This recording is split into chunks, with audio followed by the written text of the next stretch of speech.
Fala galera, seja bem-vindo a mais um Frontcast, o podcast oficial da Front Academy, a sua escola de front-end. Hoje o papo tá muito maneiro. A gente vai falar sobre experiência do usuário, desenvolvimento de produto, boas práticas de UX, tudo isso, lógico, dentro do nosso contexto aqui de desenvolvimento front-end. Eu sou o Rafa, eu estou aqui com o Robson, que é nosso professor aí da Front Academy, e também com o Renato. Eu vou apresentar melhor aqui o Renato, e aí depois ele também pode bater um papo com a gente e contar um pouquinho da história dele, mas o Renato, ele é um mineiro, é publicitário por formação, tem 35 anos. Hoje ele atua como Head Product Designer na Ative. Ele é responsável hoje por toda a área de produto da empresa. Trabalha com comunicação desde os 16 anos, tem experiência aí como diretor de arte, designer gráfico, motion designer, e desde 2012 ele está dedicado aí na parte de produtos digitais, tendo até uma passagem aí pelo Google, que é uma das maiores aí, mais importantes empresas de tecnologia do mundo. Então, Renato, seja muito bem-vindo, cara. Bem-vindo, Renato. Rafa. Opa, show de bola.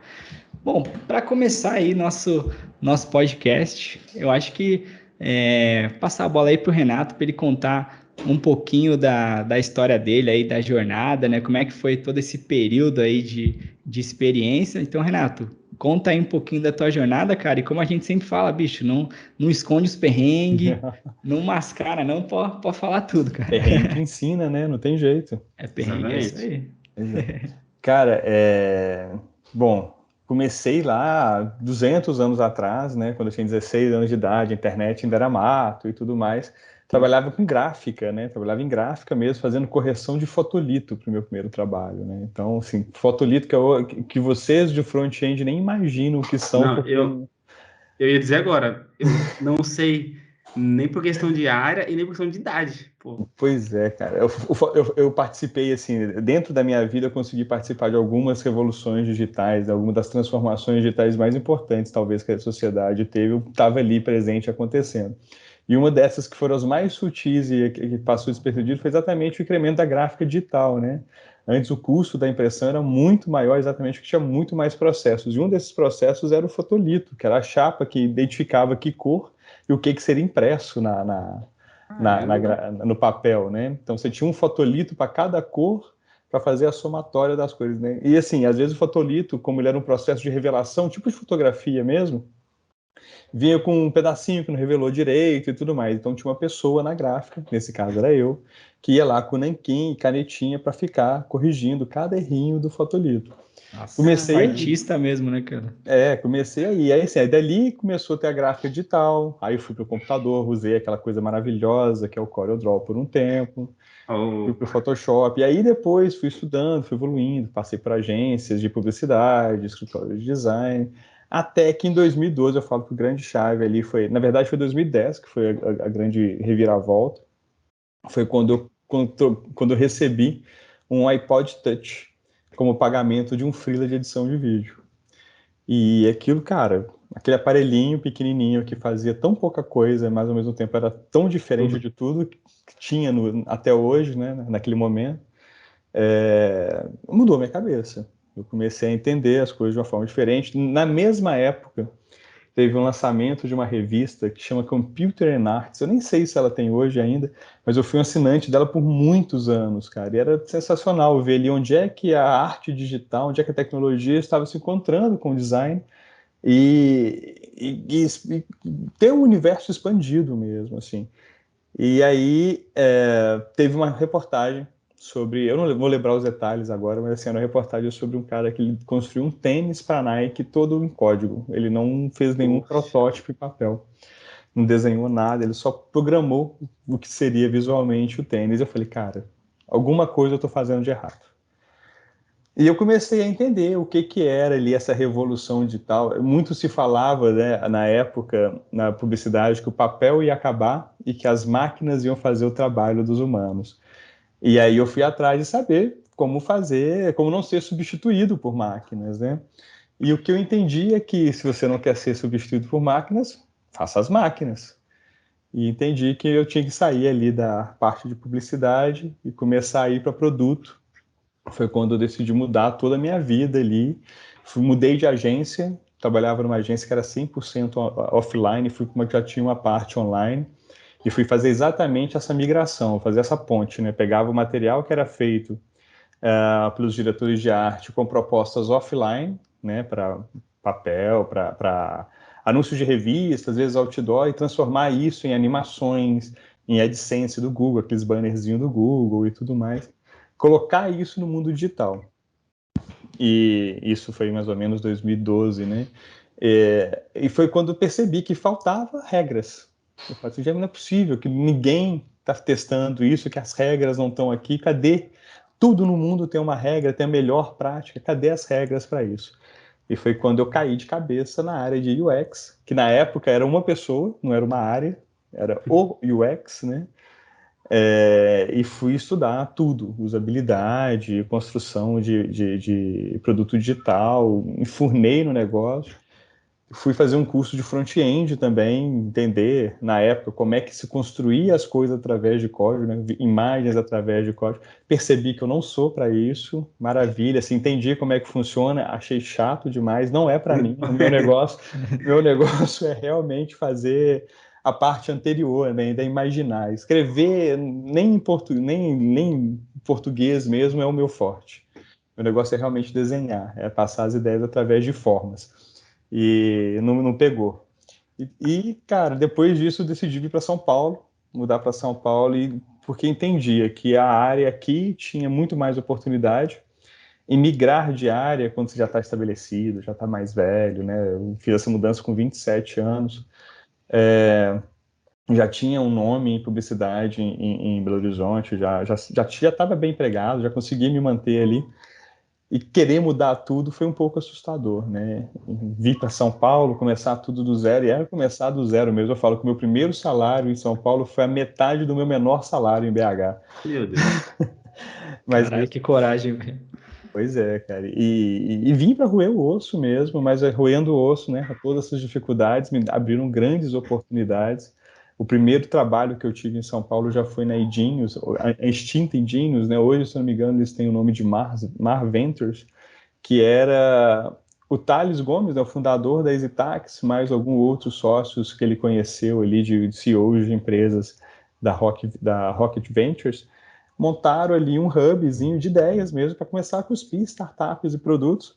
E eu consegui trabalhar ali naquele momento com 2 produtos que foram sensacionais, né? Foi o Singu, que está no ar até hoje também, acabou saindo ali desse guarda-chuva em algum momento, mas foi muito legal fazer os primeiros protótipos, conseguir fazer, entender, né, toda aquela questão da usabilidade e do processo de design thinking e poder aplicar isso num produto assim já logo de cara em São Paulo, né? Assim, a diferença entre eu chegar em São Paulo desempregado e ter meu primeiro emprego, por sorte, foi de uma semana, então consegui aí de cara pegar projetos muito bacanas. O Easy Carros também era um produto de lavagem de carros delivery, né? Você contratava lavagem ecológica para o seu carro onde seu carro estivesse. Acho a ideia genial até hoje. Você consegue lavar um carro inteiro com um copo de água, cara. É muito legal. E o Singu era delivery de beleza, né? É delivery de beleza, né? Então, assim, massagista em casa, cabeleireiro em casa, maquiador em casa, essas coisas. Foi muito legal, cara, porque assim, esse tipo de produto, ele traz uma experiência muito, muito diferente na construção, quando você está fazendo um site ou qualquer coisa assim, porque você tem mais de um lado para olhar. Você tem muitas personas envolvidas, né? Você vai ter que olhar para o lado do usuário que solicita o produto, você tem que olhar para o lado de quem administra esse produto e tem também o lado de quem vai fazer o serviço, né? Tudo isso são usuários completamente diferentes, com necessidades completamente diferentes. Então, sair, né, para validar suas hipóteses e, assim, quebrar a cara quando você está construindo o produto é muito gostoso.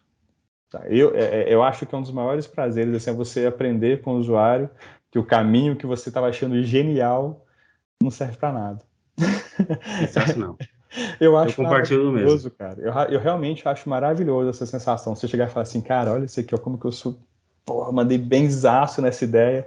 O usuário faz aqui e o cara não consegue fazer nada, porque a sua ideia é tão complexa e ele precisa de algo muito mais simples.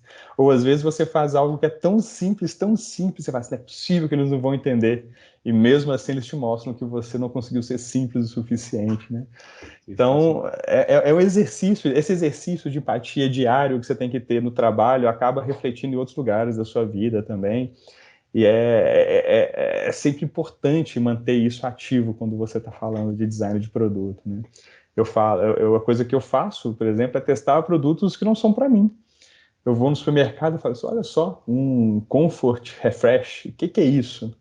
Compra 3, cara. Compra 3, comprei 3, trouxe para casa. Falei, ó, namorada, comprei um para você, tá aqui, ó.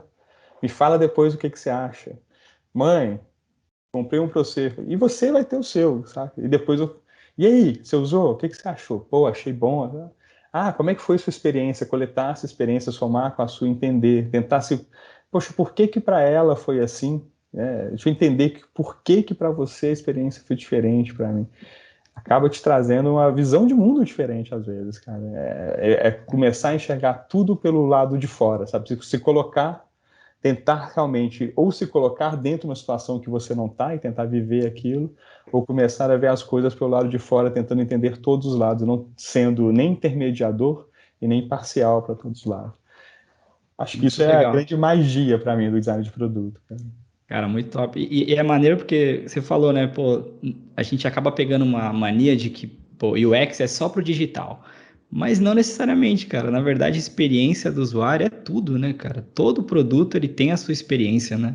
Então, você pegou um produto físico para sentir como é que seria utilizar, né? Então, é além do digital a parada, né, cara? É muito mais amplo do que isso, né? Desculpa.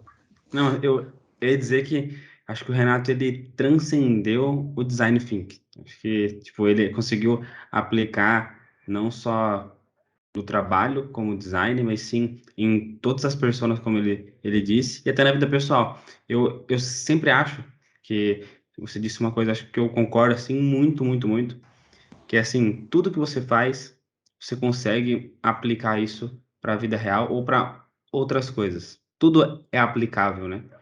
E você mudar essa percepção, colocar no mundo real, pô, cara, dá baita no. Isso pode ser aplicado em política, religião, em várias coisas polêmicas que às vezes você não tem essa malemolência para lidar com tais assuntos, mas se você pensar bem, você não tem porque você não quer, né? Tá aí. Cara, não é difícil você entender os outros, cara. Eu até brinco assim, né? Eu tenho um irmão de 13 anos, cara, adolescente. Todo mundo já foi adolescente, sabe como é que é. E aí, quando ele tem algum problema, todo mundo fica falando, para, você não tem que ser assim. Mas ninguém parou para perguntar, por que que você está sendo assim? O que que você está sentindo para reagir dessa forma? É coisa pequena, cara, é coisa pequena. É uma pergunta que você faz para uma pessoa em vez de simplesmente achar que você tem a solução para ela.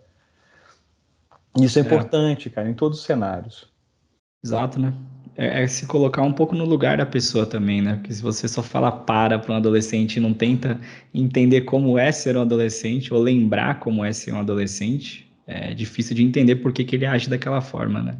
E que é engraçado, né, cara? Todo mundo É. carrega essa experiência e E mesmo a gente assim. esquece, né, cara? Esquece. A gente acha que agora a gente é adulto, né? Não sei o quê, mas há pouco tempo atrás a gente tava agindo como adolescente, né? Uhum. Mas eu tenho uma teoria sobre isso.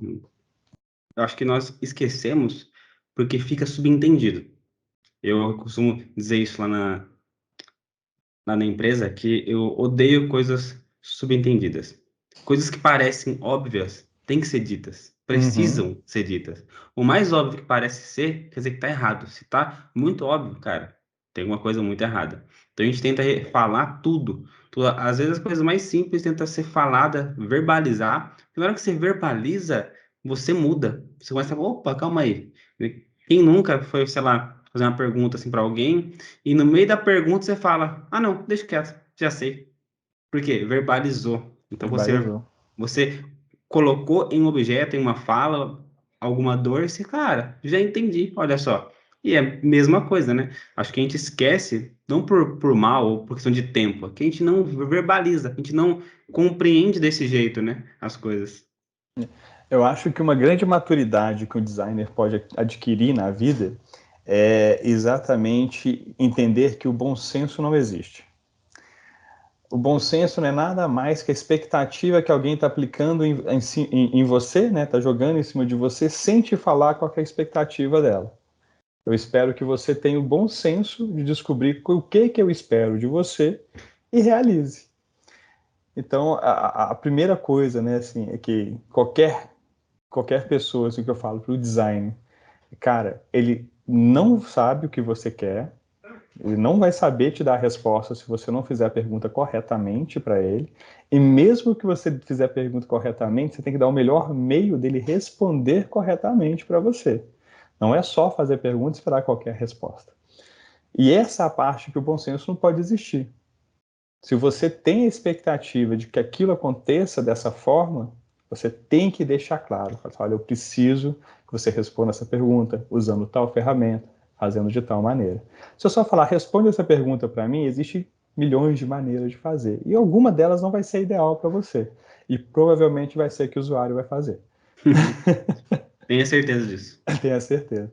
E outro ponto também, cara, eu acho muito importante a gente ter isso, né, e que a gente estava falando aí dessa questão da adolescência, né, de como a gente esquece que uma experiência que a gente teve, a gente não passa para frente, né, é porque não é igual, né, a gente pode até ser o criador do site, que sabe como é que vai ser a regra, de cabo a rabo, tudo tem que acontecer lá dentro, mas não é pra gente. Então a gente tem que chegar e falar, o que você precisa? Né? Você não faz design para você mesmo, né? A grande diferença para mim, eu tinha um professor que falava isso, né? A grande diferença entre o design e a arte é que o design vai te botar limitações, sejam técnicas, seja de escopo, seja o cliente, o que for, ele vai te dar limitações. Se você não tiver essa limitação, você pode fazer o que você quiser, é arte. E arte, tudo é subtendido. Exato, Tem cara. que ficar muito claro o que você precisa fazer, né? Você tem que receber essa demanda de uma forma correta, ou ir atrás. Se você é a pessoa que está encarregado de ir atrás, tem que saber ir atrás também da forma correta, saber entender ali os meandros que estão acontecendo e o que precisa ser alterado, o que precisa ser feito, e precisa levar isso para alguém de forma correta também. Se eu vou lá e coleto com o usuário, poxa, usuário, você tem esse problema aqui, está super claro para mim, para resolver é fácil. Eu chego pro desenvolvedor e falo assim, só coloca um botão aqui. Cara, eu passei a instrução da forma errada também, não vai, a solução não vai chegar lá. Então, da mesma forma que eu tenho que coletar da maneira correta a informação, eu tenho que passar para frente também a informação de maneira correta. No final das contas, para mim, todo o ambiente de desenvolvimento se resume a um caos por falta de comunicação. E toda a metodologia que você tem na criação de produto só serve para gerar melhores canais de comunicação, né? Você pega aí o Agile, por exemplo, olha quantas cerimônias de conversa Meu da Deus do céu. equipe que ele coloca, e todo mundo no começo fala assim, nossa, quanta reunião. Sim, Mas se ruim você não demais. faz, ninguém fala. Exatamente. E se você não fizer, você percebe o quanto que decai o projeto. Uhum. É perceptível, exatamente isso, a falta de comunicação, a falta de verbalizar as coisas, né? Pô, show de bola. E até a coisa da gente também debater muitas coisas internamente, a gente até tem esse cenário, né, em alguns projetos aí, de a gente debate as coisas, a gente tenta encontrar os caminhos, mas esquece que tem um usuário ali na história, né, cara? Então aproveitar o Renato aí, perguntar, cara, como é que é teus processos assim, o que você costuma fazer para conseguir esse desafio de colocar o mesmo óculos ali que o usuário está usando, pô, o mesmo sapato que ele está usando, quais são os processos que você costuma fazer, cara?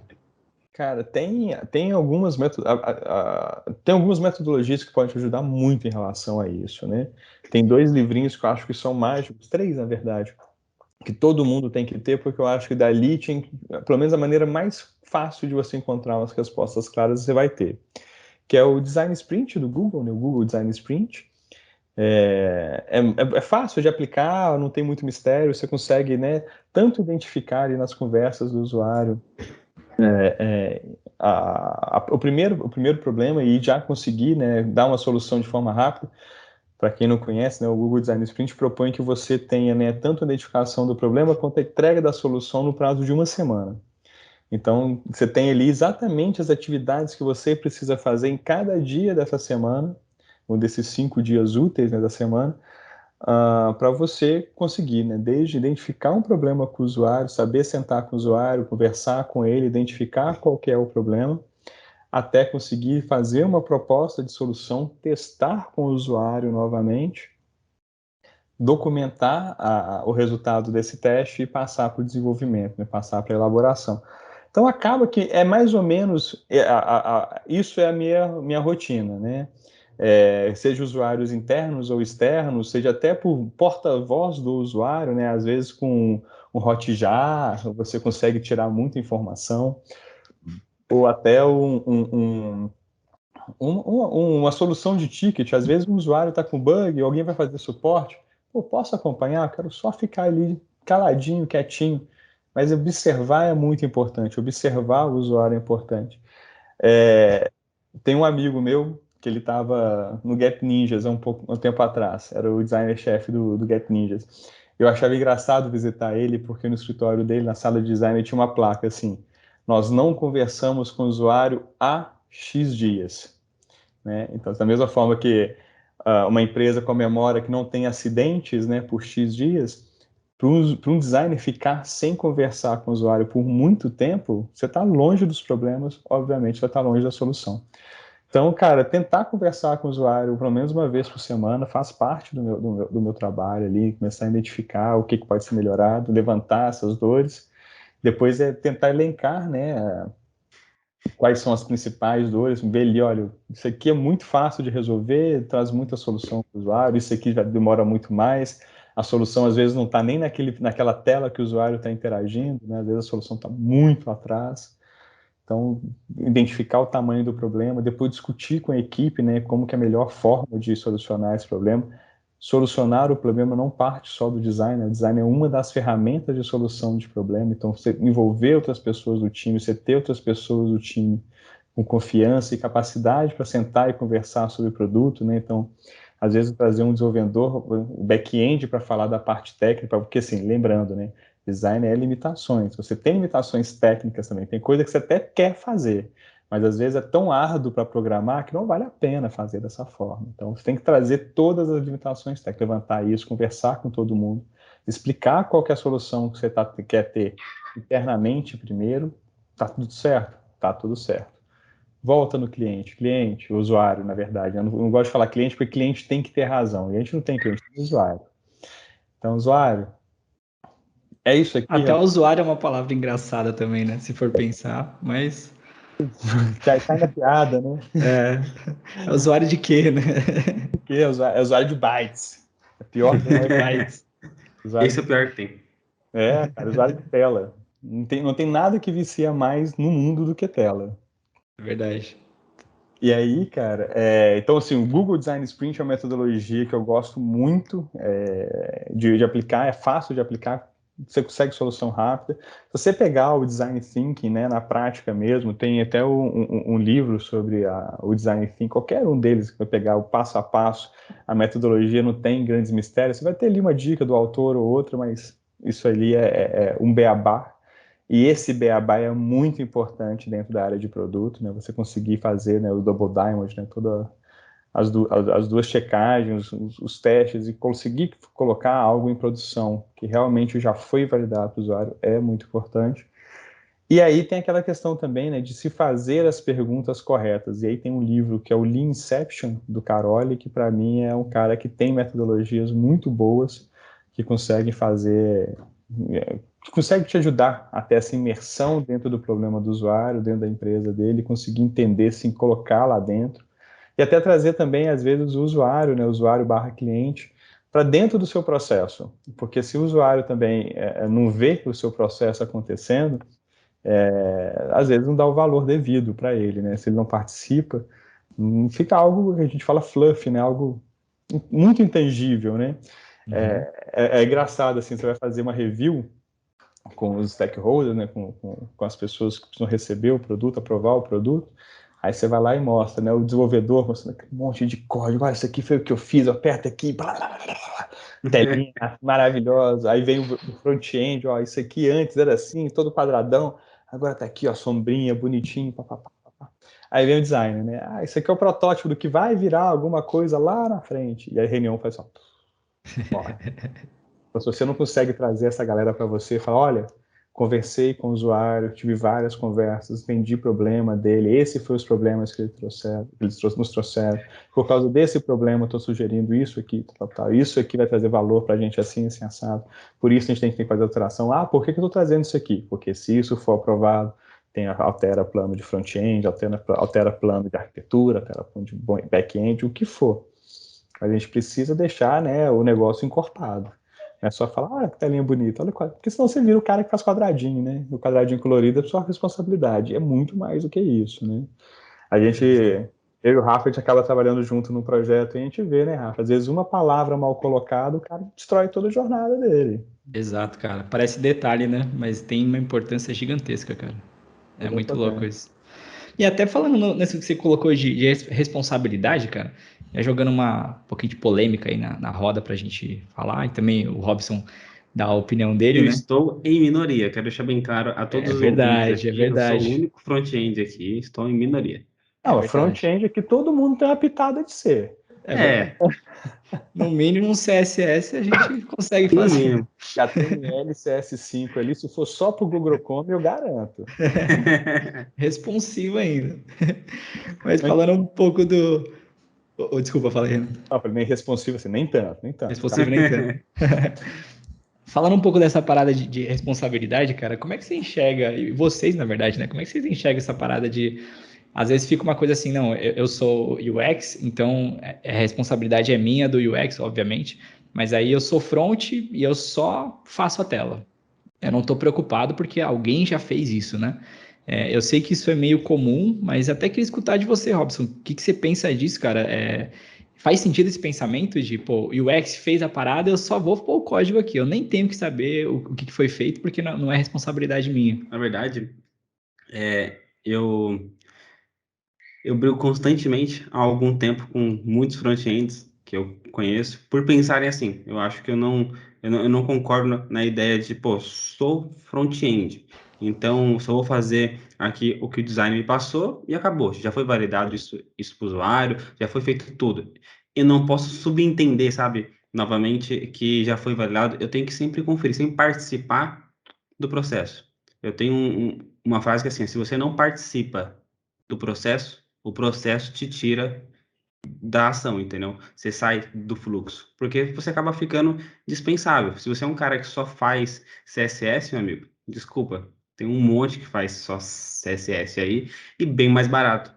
Então, não, você tem que agregar de algum modo. E como que você agrega? Fazendo parte, entendendo, vendo as dores, como o front-end está em uma ponta ali bem estratégica, tem visões que nós podemos dar para os designers que estão levantando esse requisito, pensando em novas funcionalidades ali, até o time de produtos, que nós podemos coletar esse feedback ali. Às vezes, simplesmente a gente olhando o mapa de interação no Hotjar, nós mesmos falamos, pô, caramba, tá assustando aqui, ó. Ou até a partir de um bug. O cliente abriu um bug, cara, tá tendo muito bug nessa sessão aqui, quer dizer que tem muita gente usando aqui. Então, será que isso aqui foi pensado para esse tipo de usuário? Será que aí, às vezes, eles abrem algum bug que, na verdade, não é um bug, né? É uma funcionalidade que não está implementada. Essa é a famosa, é a braba que sempre acontece. Você fala, ah, não tá funcionando, mas não era para fazer isso mesmo. Mas aí o front-end pega e ignora. Pô, fechei aqui, sucesso. Não é um bug. Ticket resolvido. Não, gente, não é assim. Tá, se ele abriu um bug desejando uma coisa que não existe, a gente tem que levar para a mesa. Então, eu concordo que tem que fazer parte, tem que brigar, só que assim, brigar pelas coisas boas, tá? Não tem esse fazer só o meu e deixar o resto ali. Não. Eu discordo. O meu ponto em relação a isso é que é sempre um time, né? E um time não tem ninguém que joga sozinho. Se eu não envolvo o meu front-end e até o meu QA na apresentação da tela, se eles não sabem antes de fazer qual que é o resultado esperado, não adianta eu esperar que o front-end primeiro, né, vai saber o que está certo, o que está errado, o que pode ser problema, o que não pode, e também meu QA não vai saber o que testar de forma correta. Então, eu acho que envolver, né, a equipe inteira na concepção de um produto faz parte. E se você né, um desenvolvedor que não vai querer fazer parte disso, você não está querendo fazer parte de um time, né? Então é muito importante a participação de todo mundo em todos os momentos e principalmente antes de ir para a produção, conversar novamente. Olha, fiz isso aqui, é isso que estava Faz esperado sentido, né? mesmo? Faz sentido? Tá tudo certo? Uhum. A gente fala de dar o aceite, né, com o design, né? Mas assim, cara, é chamar, falar, olha, recebi isso aqui, mas ó, às vezes dentro de uma limitação técnica que não estava específica aqui, eu percebi que isso aqui está dando errado. Ah, vou colocar qualquer coisa aqui e fazer isso acontecer? Não. Vamos junto dar uma solução. O caso que já aconteceu comigo, por exemplo. Um usuário que não tinha senha validada, né? A senha dele não estava ativa ainda, ele tinha uma senha temporária e não tinha criado a senha definitiva dele. Ele tentava fazer login. A senha dele temporária não fazia login porque ele tinha que primeiro fazer a senha definitiva, ele tinha que passar por outro fluxo e estava caindo no fluxo de login. E aí a resposta que dava lá era simplesmente o usuário já cadastrado. É, Simplesmente assim. E assim, e o front-end falou, não, fui eu que fiz, coloquei esse modalzão de alerta aí, ó, é resolveu. isso. Feliz. Resolveu, Acabou o velho. problema. O cara continuou sem conseguir acessar a plataforma, sem saber como conseguir acessar a plataforma, e a única coisa que ele sabe agora é que o usuário dele já está cadastrado, que é o que ele já sabia antes. E aí eu perguntei, pô, cara, mas por que você colocou isso dessa forma? E esse era um erro que pulava na tela mesmo. Por que você colocou isso dessa forma? Ah, porque eu gosto assim. Poxa, mas você não tinha ninguém para você conversar para saber se era a melhor maneira. Você via tem outros erros no sistema, por que você não copiou a forma de apresentar os erros? Ah, tomei a decisão sozinho. É em time, coletivo. Saiba que assim, o front-end precisa do back-end. Obviamente já se formou uma dupla aí. Se vocês não souberem relacionar muito bem, vai ter um problema. Né? Assim, o que eu quero dizer é em áreas mesmo, né? Se uma área de front Sim. conversa com a área de back, já vai ter problema. Se o designer não conversa bem com essa área inteira, não consegue chegar e falar, olha, eu preciso que seja assim, esperança é, minha expectativa é essa e tudo mais, eles também vão fazer pelas coxas, não vão se sentir envolvido na parada. Se você não tem engajamento, não tem por que se preocupar, né? Então, o importante é trabalhar como time, é envolver todo mundo e falar, olha, não é só o front. Você é responsável pelo front, mas o time é responsável pelo produto. Isso muda muito o jogo, cara. Muito. Muda. Porque o contrário também acontece muito, né? Sei lá, um designer às vezes cria alguma coisa e tá meio desconexo ali da realidade. Ou não é nem que tá desconexo da realidade, às vezes é alguma questão técnica, pode até ser profunda, né? Sei lá, vou criar ali uma coisa que tem 200 mil listas, uma lista com 200 mil itens, né? Como é que a gente vai tratar isso? Como é que vai paginar isso? Enfim, né? Sim. Então, Eu o tenho até um exemplo. conhecimento. Eu Pode tenho falar. até um exemplo que deixa os front-end puto, mas puto assim, ó, puto. Eu já fiquei puto com isso várias vezes. Só que eu não classifico isso como design, vocês vão entender. Que é o seguinte, é feito, né, uma biblioteca de componentes. Então, ou seja, é feito toda a questão de identidade já pensado, fez todos os componentes, todos certinho, separamos bonito. Do nada, o design pega e monta uma nova tela usando componentes que nem foram feitos. Pô, ele criou lá um outro componente do nada. Aí você falou, ué, mas a gente não tem esse componente? Ah, não, agora vai ter. Acabei de fazer aqui, ó. Pronto, novo componente.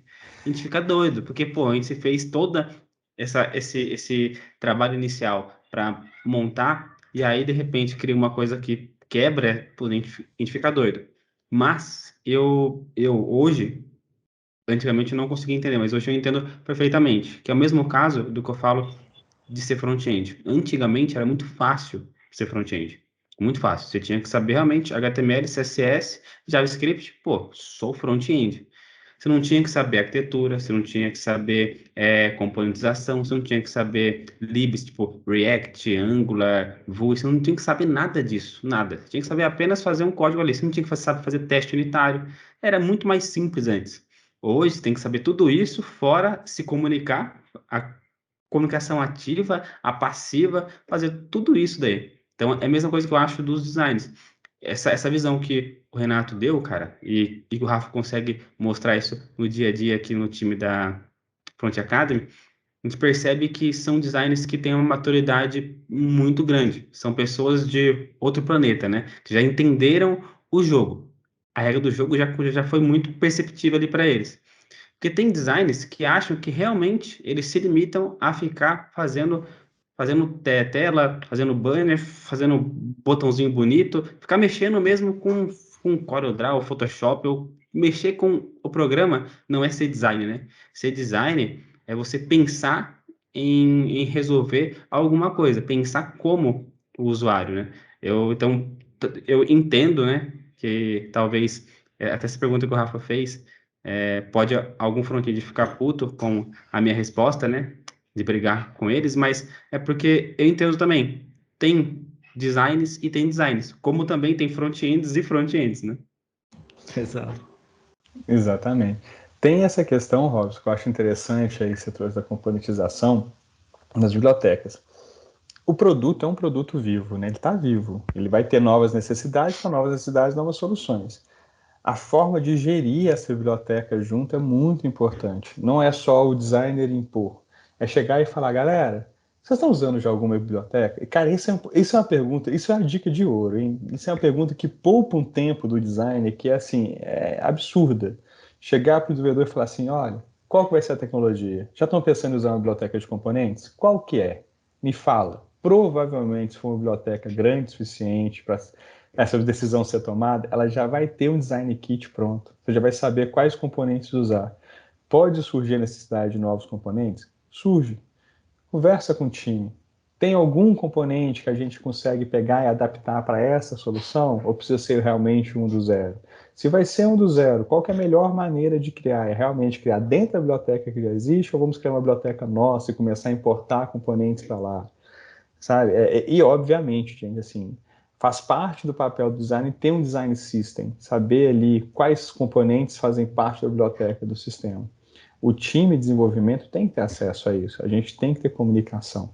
Documento é para todos. Se qualquer coisa dentro do time de desenvolvimento virar documento, é porque todo mundo tem que ter acesso a isso. É uma informação que foi descentralizada. Eu não sou o detentor mais dela, o time é.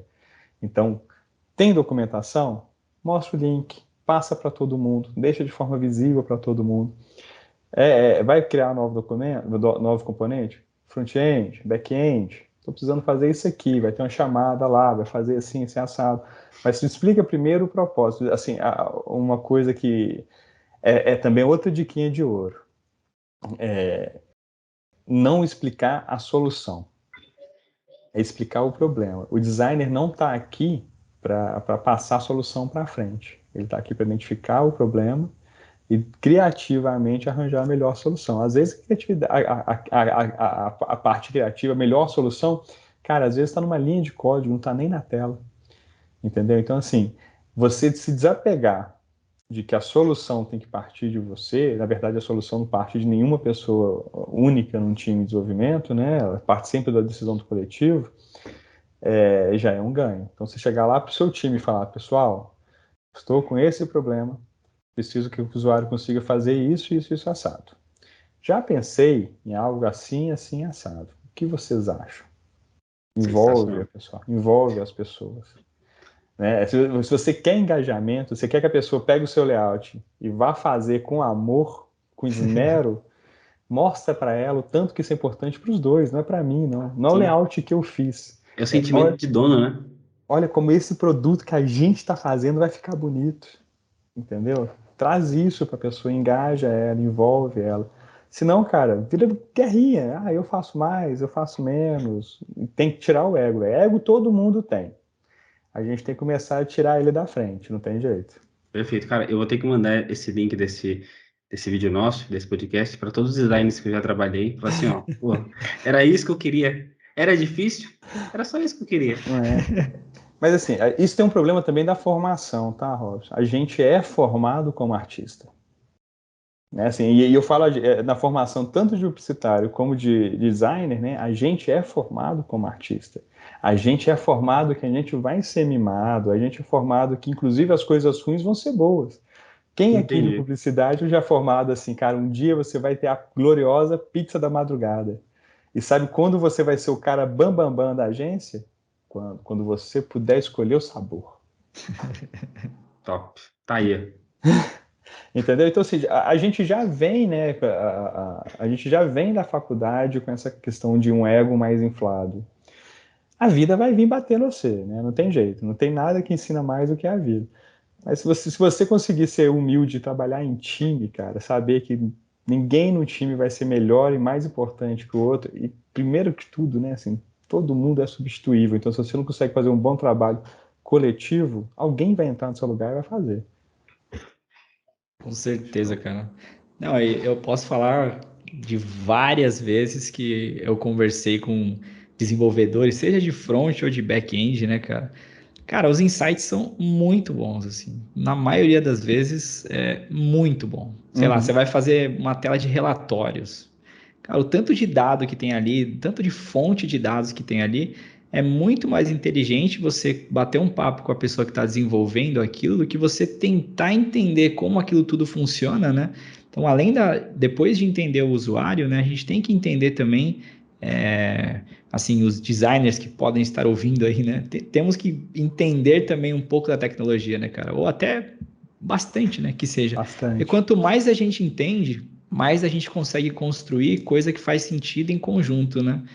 Isso, cara, faz uma diferença enorme. Então, tanto o front-end, ele tem que olhar pro UX, como o UX, UI, produto, tem que olhar, tem que ser uma coisa em conjunto. É exatamente o que o Renato falou, cara. Eu também assino embaixo aí do que ele falou. Acho que, cara, é coletivo a parada, tá ligado? É Coletivo. coletivo. Não tem o protagonista ali, o bonitinho, a bonitinha que tem a bala de prata, cara. Eu acho que o coletivo tem a bala de prata. Acho que essa é a E esse parada, cara. sentimento é muito importante, porque você percebe que em um time, em uma squad, assim, você percebe que o design, ele realmente, nós, front-ends aqui, julgamos os designers como realmente mimados, né? Então, a gente já tem isso na nossa cabeça.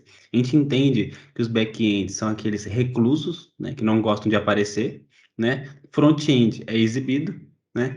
E os testers são aqueles caras que não gostam de vocês. Então, tipo, ele não gosta de ninguém. Ele quer fazer os testes, ele quer achar bug. Ele não quer fazer o teste. Ele quer achar o bug. E isso que é meio complicado. E tendo essa troca, acho que faz todo sentido isso que a gente está batendo papo, porque assim, se eu sou front-end, um designer vem falar comigo para pensar juntos em uma solução, eu posso agregar muito, porque talvez tenha lançado algum novo modo de fazer alguma coisa, alguma lib nova no front-end que eu estou acompanhando, porque eu acompanho o meu mercado aqui, eu acompanho o front-end, a evolução dele. Então, a tendência de ter coisas novas e eu saber é muito maior do que um designer saber que acabou de lançar uma lib nova. Porém, por sua vez, o design, ele manja muito de produto. Então, ele vai vir com todos os insights para o front-end pensar essa questão, por exemplo, que nós roubamos aí do design, né? Que é o design do Google, né? Que é o design Atomic Design. Nós roubamos isso basicamente para voltado para front-end. Eu uso essa arquitetura desde que eu aprendi, eu uso até hoje, porque faz total sentido para a questão da manutenção do código, para até mesmo você criar todos os componentes baseados no que o design está fazendo, faz total sentido. Então, você vê como que essa troca é valiosa para todos os lados, né? Exato. E até pegando esse exemplo do próprio Google ali, cara, do Material e tal, essas grandes empresas, elas têm muito dessa característica, né, tem até, aí o Renato me corrige se eu estiver errado, tem até, acho que é Design Ops, alguma coisa assim, Design Ops. Design Ops, né? Que tem bastante conexão ali com a parte de tech, né, cara? Então, estreita muito mais essa relação, né? Eu nunca trabalhei para fora, mas eu tenho essa impressão de que lá fora tem essa vibe de mais de estar todo mundo na mesma pegada. No Brasil, pela minha experiência, tem essa coisa mesmo do designer no cantinho aqui, dev no cantinho aqui e a briga, né? Não fez layout que eu fiz, tá torto, tá não sei o quê, a cor não Essa não é é a essa, cor que eu coloquei. É, a sombra não tá smooth, né? Não sei o quê. o Design Ops ele acaba sendo, né, um designer que gere o pipeline da área de produto, né, da área de design de produto. Então, assim, tem um momento em que é importante a gente somar essas forças. Eu tenho um case que eu acho maravilhoso, foi um dos dias mais legais da minha vida profissional. Assim, eu tinha um desafio de montar um OCR, porque os OCRs que a gente estava achando no mercado não estavam atendendo a nossa solução. Então, um desenvolvedor sênior, não um back-end, na verdade um full stack sênior, chegou e falou, Renato, vamos colar junto. Eu sei que você que entende de imagem, eu entendo de código. Vamos somar nossos poderes aqui e invocar o Capitão Planeta? Vamos fazer o negócio acontecer?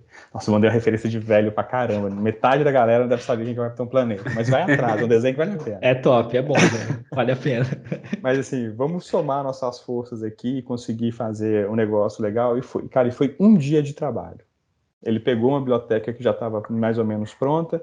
E eu lembro que ele chegou e falou assim, Renato, me explica aí como é que eu consigo gerar um alto contraste dentro de qualquer ferramenta de imagem. Aí eu falei, vou te falar como é que é no Photoshop, que é o mais fácil. Abri a imagem, né, a gente estava testando OCRs de carteira de identidade. Então, abri uma imagem de uma identidade, um RG, e aí eu falei com ele, olha, a primeira coisa que eu faria é alterar esse level aqui, para deixar tudo que é branco extremamente branco, tudo que é preto extremamente preto. Ele, level que chama? Tá, pá. Qual que é o código aí? Qual que é o componente que você muda? Qual que é o valor que você muda aí? Qual que é o label dele? É isso aqui. Beleza, anotava. Aí depois ele falou assim, e o que mais? Então depois que eu faria isso aqui, eu aplicaria esse efeito, que é o threshold, para tirar ali, né, os pequenos campos, né, os pequenos pontos que ficaram perdidos. Às vezes, campo de 2, 3 pixels de área, que você sabe que não é informação, você dá uma limpada. Aí ele, threshold, tá, beleza. Quanto você aplicou aí? Qual que é o valor? 15? Beleza, vou testar aqui. Cara, e aí a gente foi testando, vendo se era esses filtros mesmo, colocava mais, colocava menos. No final das contas, ele fez um robozinho que usava, né, eu conseguia aplicar esses parâmetros e alterar esse parâmetro com a resposta que ele esperava, analisando a imagem e testando parâmetros, fazendo inteligência artificial de calibrando esses parâmetros automaticamente. No final das contas, a gente tinha exatamente o que a gente precisava, o melhor OCR do mercado para a gente, porque os melhores do mercado não atendiam a gente. A gente criou um que só fazia uma coisa muito simples, e a gente teve o melhor OCR do mercado para a gente. Então, show. Que top, velho. Somar forças, cara. Ninguém consegue mexer uma pedra sozinho. A não ser que você tenha uma boa alavanca, mas é muito mais fácil com duas pessoas. E muito mais divertido, né? Hã? E muito mais divertido. Às vezes não. Às vezes não. É mais fácil, cara. Se não for mais divertido, pelo menos vai ser mais fácil. É mais inteligente, pelo menos. É inteligente, pelo menos. Né? Você vai ser... Cara, vocês somando força, assim, você tem que complementar. Até assim, se você está montando uma equipe, né, você não vai ter, se você não está procurando se substituir, você não vai contratar uma pessoa que faça exatamente as mesmas coisas que você. Você vai ter que pegar alguém que faça algo que te complemente. Construir uma equipe é isso, né? Se você precisa de front-end, back-end, qualquer coisa, qualidade, qualquer pessoa ali, ela tem que complementar. Tem que sair, assim, o que você tem que procurar na hora de fazer qualquer entrevista é como você complementa aquilo, saca? Assim, olha, eu tô vindo aqui para agregar. Como que eu agrego? Assim. Tô vendo que isso aqui é a tecnologia que vocês estão usando já. Poxa, eu tô super interessado, quero agregar nesse fator. Tá? Que você consegue trazer sempre força para o time, tração para o time, não tem como não trabalhar junto. Você vai precisar trabalhar junto e somando, trabalhando junto vai ter mais força, vai somar, vai chegar no resultado com certeza muito melhor. Não tem jeito. Animal, animal. Pô, e falando de UX, pensando aí futuro, fazendo uma viagem aí daqui 100 anos ou daqui 50 anos, não sei. Como que vocês veem, cara, essa parada da usabilidade, assim, da interface? Eu até vi uma frase esses dias, eu não lembro quem foi que falou. Ele falou alguma coisa assim, o futuro da interface é não interface. No sentido de, cara, a gente está vendo metaverso, realidade aumentada, realidade, enfim, vários tipos de realidade com óculos ou sem óculos, enfim, né? Como é que vocês enxergam essa parada, cara, de pô, vamos construir interfaces que não estão numa tela, numa grid, né? E até vamos falar dessa coisa do grid mais pra frente, né? Aproveitar que o Renato tá aqui. Mas como é que vocês veem isso, cara? Vamos construir uma parada que tá aqui, né? Ela não tá na tela, né? Como é que vai ser o UX aí? Como é que vai ser o front-end nesse universo? Pode falar, Renato, vai lá. Cara, eu lembro que a primeira entrevista que eu fiz sobre ainda publicidade ainda. Aí a primeira pergunta que me fizeram na entrevista, e foi a primeira vez que eu fiquei sem resposta numa entrevista, foi como é que seriam as bancas no seu ponto de vista, como é que seriam as bancas de revistas no futuro? E eu cheguei e falei assim, ela vai ser exatamente como é hoje. porque elas ainda serão bancas de revista.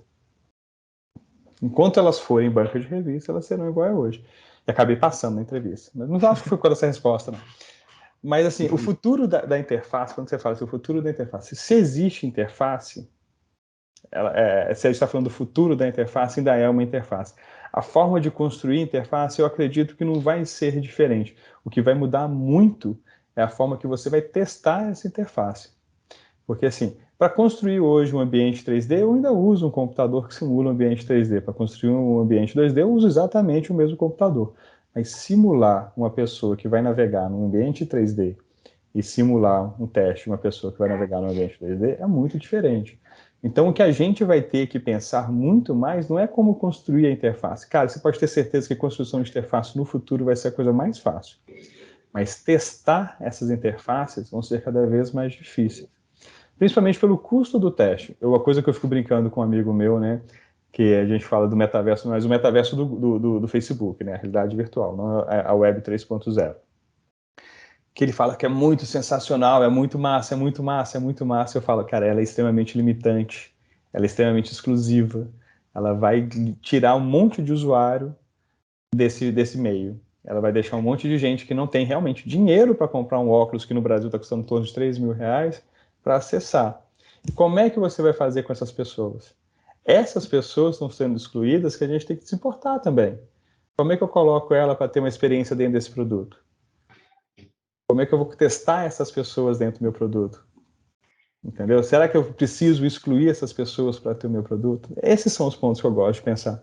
A questão de como vão ser novas interfaces, essas coisas, cara, vai ser tranquilo, pode ficar tranquilo. Vai ser fácil programar para elas, porque tudo tende a ficar mais fácil. A gente está cada vez criando linguagens, né, menos verbosas e mais tranquilas de fazer conexões com integrações, inclusive com outras linguagens. Isso é a Web 3.0, né, inclusive, a gente conseguir fazer essa integração de sistemas de forma fácil. Acredito que vai ser isso, sabe, Rafa? O grande futuro desafio. Eu lembro exatamente quando alguém falou para mim que estava lançando o Galaxy Fold. Eu falei assim: cara, design disso é design de um tablet, que em algum momento tem responsabilidade com o telefone. Não tem desafio nisso. Mas como é que eu pego isso para testar? Como é que eu consigo um Galaxy Fold para levar em qualquer lugarzinho aqui e falar: oi, usuário, tudo bom? Testa meu aplicativo no Galaxy Fold. Isso é o grande desafio para mim, é entender como é que isso chega para todo mundo. Como é que as pessoas vão ter acesso a isso e como é que essas pessoas, que às vezes não têm nenhum conhecimento necessário para distinguir Facebook de internet. Você conhece essa pesquisa? Você sabe dessa resposta? Não. Bom, Fizeram uma pesquisa em 2016, se eu não me engano, 16 ou 18. Perguntaram para o brasileiro o que é a internet. E 70% de quem respondeu falou que a internet é o Facebook. Facebook. Puta, cara. Entendeu? Porque para eles interagir na internet, o que a é gente, né, para É a nós realidade deles, né, cara? é navegar na internet. Hoje é só no Facebook. E cara, como é que a gente vai tirar essa galera do Facebook? Como é que a gente vai concorrer com isso? Como é que eu dou novos acessos para ela? A parte de design de interação, igual você estava falando no começo da nossa conversa, Rafa. Se eu estou falando de um óculos, esse óculos é um gadget, esse gadget tem interação, ele tem usabilidade ali. Eu vou ter que vou trabalhar ali. Vamos dizer assim, né? O meu emprego está garantido enquanto alguém usar qualquer coisa, não só a interface. Mas Sim. a minha grande preocupação dessas múltiplas interfaces que a gente tem criado é a grande dificuldade de testar. Puxa, cara, eu queria ter muito isso gravado, mas eu fui numa palestra na UXConf de 2018. Eu não vou lembrar o nome da menina agora, mas nossa, infelizmente não vou lembrar o nome dela. Mas ela era designer da Globosat na época e ela estava testando o sistema de TV da Globosat, do aplicativo Globoplay. E ela falava assim, cara, a gente acha que TV é fácil, mas não.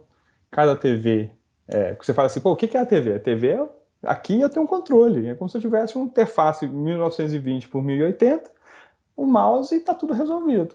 Não, cara, cada controle é diferente, cada forma de navegar no sistema operacional na época era diferente.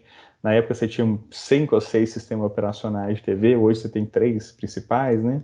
Mas tudo isso é limitado. Aí você tem tamanho da tela, porque às vezes você coloca uma letra 16 numa tela de 32 polegadas, e a pessoa vai estar 1,5 m, ela está ótimo. Mas se você colocar 16 numa tela 80, às vezes fica pequeno.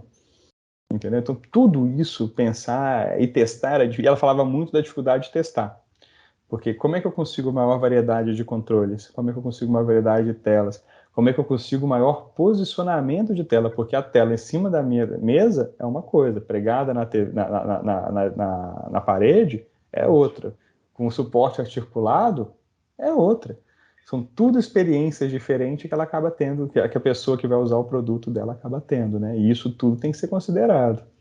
Então, esse é minha grande questão do futuro. Como é que a gente vai testar? Como é que eu vou garantir que tudo que está sendo feito para essas múltiplas plataformas está sendo feito para quem deve ser feito, está sendo testado por quem tem que ser testado? Isso, para mim, é um grande limitador. Isso vai ser um grande dificultador.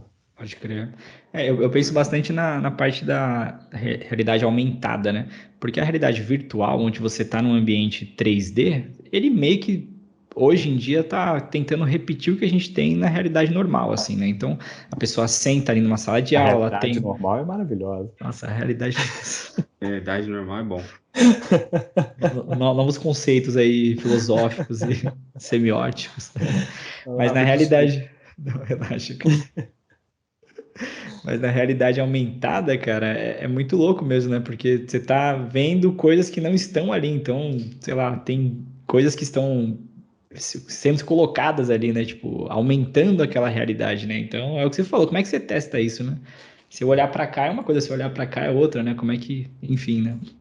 Mas eu acho que o futuro tende mais a ser realidade aumentada do que de fato tão virtual. Acho que eles vão ter que encontrar um híbrido ali, né? Porque assim, é, é o que o Renato falou, a questão de dar acesso para geral em uma tecnologia cara dessa é muito difícil.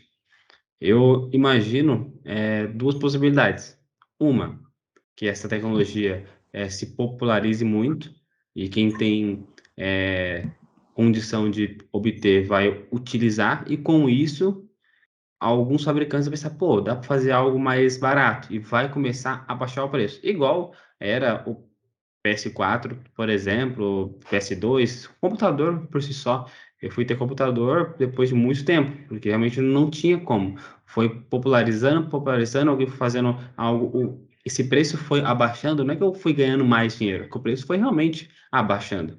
Foi começando a ficar mais popular, né? E aí se teve o acesso, obviamente. Muitos anos depois, mas é complicado. Mas enquanto eu não tinha, eu lembro que para eu ter o gostinho, eram as famosas Lan House, né? House. Lan House era top, então era o modo de eu ter o gostinho. E esse pensamento do Renato faz sentido, cara. Como que, para quem não tem, como que vai ser a opção? Qual que é a opção? Talvez nem esteja relacionado ao Facebook. Talvez esteja relacionado a qualquer outra empresa, qualquer outra plataforma, qualquer outro meio que não necessariamente seja monetariamente tão vantajoso assim. Sei lá. A gente já teve um caso desse que não deu certo, né? Não sei se todo mundo lembra aqui do Bom, Second Life, né? O Second Life é exatamente o que sim, o metaverso se propõe a ser, só que ele seria no ambiente virtual e não no ambiente aumentado, né? De realidade aumentada, que quebrou exatamente por isso, porque na época não se tinha acesso o suficiente, né? Não tinha computador com acesso, com internet com qualidade suficiente para a gente se manter ali dentro. E aí foi exatamente a mesma coisa, assim. Teve o boom, eu lembro do lançamento. Lá em BH tem a fábrica da Fiat, né, em Betim, na cidade de lá, então essas notícias da Fiat é muito corriqueira lá, mas teve o lançamento da primeira concessionária da Fiat dentro do Second Life. E eu Caramba. perguntava, por que eu vou comprar um carro no ambiente virtual que eu posso voar? Mas tinha lá, gente dando dinheiro de verdade por um item virtual. Exatamente como está acontecendo mas é hoje. incrível, né? Sempre tem. Se tem um produto, Tem alguém que tem compra. alguém, tem alguém que compra. É, Ninguém compra. Essa é a grande maravilha da desigualdade, né? Não dá para enganar milionário ainda. é verdade, cara. Bom, pô, a gente tá caminhando aí já pro final, galera, mas não podia deixar de puxar um assunto aí com o Renato, que é um negócio que foi assim mind-blowing para mim e tem sido para todo mundo que eu falo, seja front ou seja designer, que é a questão do grid de 8 pontos, né? Eu sei, Renato, que seria muito mais massa você mostrar e tudo mais, né? Seria mais didático, né? Mas, cara, se você puder comentar um pouco, né, sobre isso, né? E até no contexto assim de front-end, cara, o quanto isso pode ser importante, o quanto isso pode ajudar a um front-end criar interfaces melhores, né? Enfim, fala um pouquinho pra gente aí desse conceito, cara. Cara, é engraçado porque, assim, aquele texto que eu te mandei, inclusive, foi um texto que chegou para mim muito perto daquela época, sabe? E já é algo que eu trabalhava há muitos anos. Assim, não sei quando que veio, quando que eu me toquei, assim, deveria ser feito assim. Se eu não me engano, foi quando começou a se falar do Material Design, porque o Material Design é baseado no design no grid de 8 pixels. Mas se eu não me engano, foi disso. Mas eu nunca tive um grande estalo, falar assim, nossa, é isso aqui, tem que ser e tudo, mas foi algo sempre muito natural para mim. Até porque os programas, né, já dividem as coisas todas nesse grid de 8 pontos, de 8 pixels. Então conseguia já falar assim, vou fazer aqui, fica encaixadinho, fica bonitinho, fica bem diagramado, fica um espaço padrão. Porque desde lá do CorelDRAW já era um grid meio que feito isso, né? E aí você vai pensando, né, de como as telas são construídas, como os bytes são construídos, como tudo digital é construído, é baseado em 8, não tem como você não pegar aquela questão, né, da física mesmo. Assim, tudo tem que funcionar igual, desde a menor forma até a maior forma no universo. Então, se a menor forma é 8 pixels, 8 bits, vamos colocar isso aqui para frente. Foi meio isso que me trouxe na vida. Depois que eu li o texto, parece que os conhecimentos que eu tinha meio que ficaram só encaixadinhos, assim, né? Só falar, olha, tudo isso aqui faz parte disso. Mas era bem isso, assim, que eu sempre imaginava, né? Você tendo, né, uma referência, né, do que é 1, você consegue saber o que é 2 e o que é 3 também.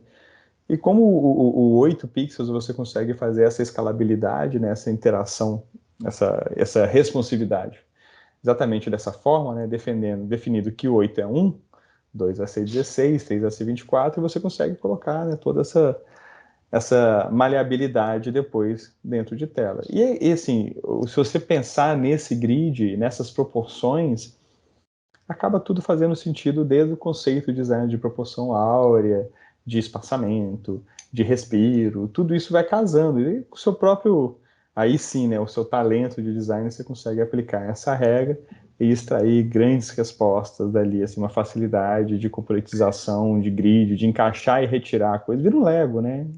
Você tem 8 pixels, tem aquele grid ali, você coloca um negócio aqui, você tira porque aquilo só faz parte daquele espaço. Você consegue realmente componentizar o seu layout de cabo a rabo. E tem os segredinhos, né, do design de 8 pixels aí, que é você construir componentes que às vezes não tem, né, os itens dele não tem 8 pixels de tamanho, mas que a somatória acaba virando um componente com um múltiplo de 8, né? Tudo isso vai facilitando, não tem jeito, né? Você colocando metodologia, documentação, regra para tudo, só vai deixando tudo mais fácil. Top demais, cara. Vamos até colocar, pessoal, um link, né, explicativo falando sobre esse assunto, para quem quiser aprofundar. Então vai estar aqui no link do Spotify, vai estar no link também aqui do YouTube. Então, para quem quiser aprofundar. E os livros também que o Renato comentou, a gente vai colocar os links aqui, caso vocês queiram também. Para quem não anotou, já vai. Vou pegar o deixar. nome dele certinho para vocês aqui, que aí vocês conseguem colocar tudo certinho também. Calma aí. Boa, show de bola. Até E, mostro ele para obviamente, vocês. se os ouvintes quiserem um exemplo na prática ali, no código, só pedir que a gente faz. Mas tem que pedir, tem que ter interação, senão a gente não faz. É verdade, quem não chora não mama, né, velho? É Exatamente. verdade. Se pedir, a gente faz um exemplo lá aplicado no front-end mesmo, para a gente poder ver passo a passo. Vamos lá, ó. Os livros que eu falei, cara, esses aqui são realmente os livros que estão tão fáceis de pegar por causa disso. Google Design Sprint. Isso é classicão, né, cara? Isso eu já li. Classicão. Isso é ótimo. Até eu já li. Ele é muito bom. Isso aqui, Para vida. cara, nem só para design, Isso é cara, para para Pra vida. startup, né, cara? qualquer Para coisa, qualquer problema da negócio. sua vida você consegue Pra... resolver com isso aqui, não tem jeito. O Leanception, que é a metodologia do Caroli, do Paulo Caroli. Paulo Caroli tem Esse eu não grandes li. livros, tá, gente? É um autor que vale a pena. Daqui no Brasil, muito, muito bom. Sobre design de produto também. Na verdade, sobre produto por si só. E esse aqui, cara, é o mais velho que eu tenho e que eu amo até hoje, que é o Design Think Playbook, né? Que é exatamente como fazer toda a metodologia do Design Think explicado Esse já tem em português, eu não tenho em português não, mas existe em português também. Esses 3 aqui, cara, eu acho que se você ler esses 3 livros e aplicar tudo que eles te ensinam, você vai ser realmente um bom design, um design diferencial no mercado. Maneiro. E para quem é front-end, também vale a pena, né? Com certeza. Então, conhecimentos... Eu acho que uma coisa que falta falar, assim, design é a área que soluciona o problema. A metodologia do design é a metodologia de identificar e propor uma solução de problema. Se você consegue colocar essa metodologia em qualquer problema que você tenha, em qualquer área, você vai obter sucesso. Não é à toa que o UX virou o que é, exatamente porque as pessoas entenderam que essa metodologia dava para ser aplicada em tudo quanto é lugar.